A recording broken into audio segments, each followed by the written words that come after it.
Como les decía, ya está aquí, ya le enredamos el alambre, que así se sostiene. Si no queda, pues lo enredamos más. Y aquí le dejé un poquito para que pegue.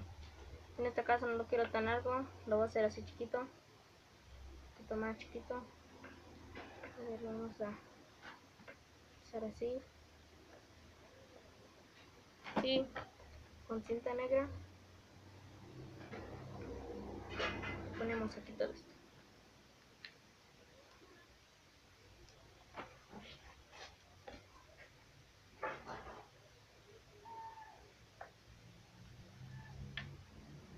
Ya lo tenemos aquí, ya se la puse.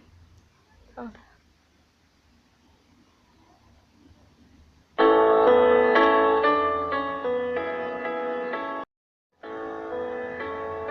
Entonces echa aire.